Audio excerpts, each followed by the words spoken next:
I think in the USA, we live in a culture that socially rewards people who choose to forgive their abusers rather than get away from them and rather than actually cut contact and leave them.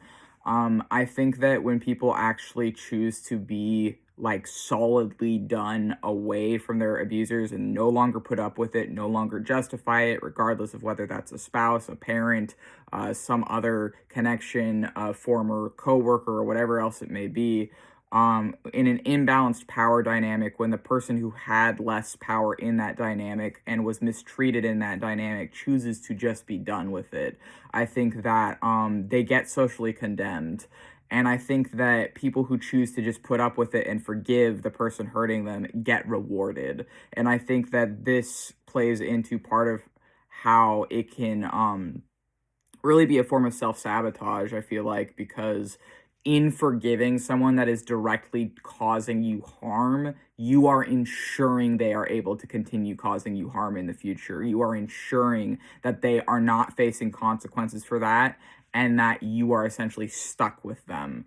And I think that as someone that survived multiple long-term abusive connections, that really, whether or not they break off contact or you do, it's an opportunity to finally start to get away for real and to start to actually heal. And whether or not you break contact or they do, I mean, cut contact. And it's an opportunity to no longer have to deal with that crap. And I think that there's this attitude of it being virtuous or good to forgive someone that's hurt you. But if someone's literally just been hurting you, just been making your life worse for having them in it for years, there's no payoff to forgiveness other than them continuing to hurt you. That's the reality.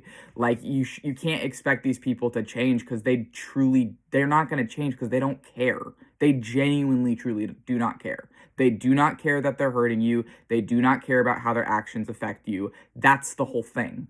You are literally just a tool to them.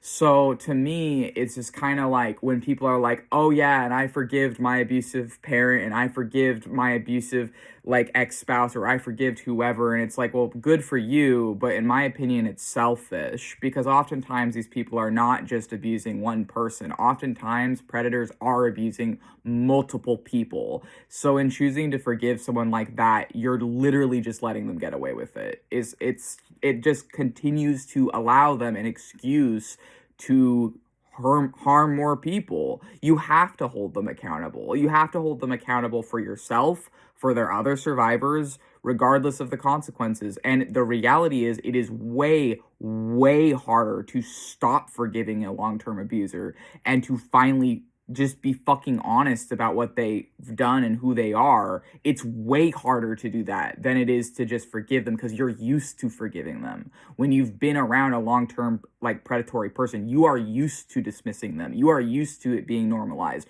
You are used to forgiving them. It is so much harder to just say, no, this shit is not okay and I'm not gonna fucking put up with it anymore, regardless of what happens to me. I'm not putting up with it anymore. That is so much fucking harder than forgiving an abuser when you've been forgiving them for the whole fucking time they've been doing it. You've been brushing it aside for the whole fucking time, sometimes years, decades, you've been brushing it off.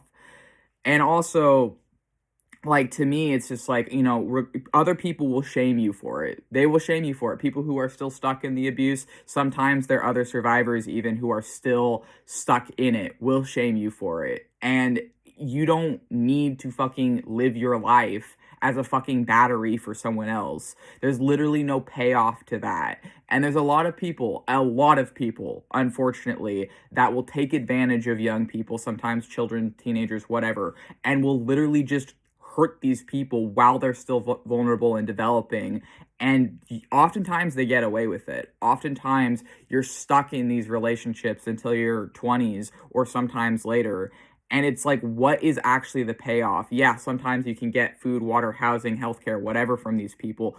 But I honestly, as someone that fell into poverty in escaping these sorts of connections, it's less stressful to me to live in poverty than it is to have I don't know, a better material quality of life, but coming in contingent on obedience to a fucking vampire. It's not worth it.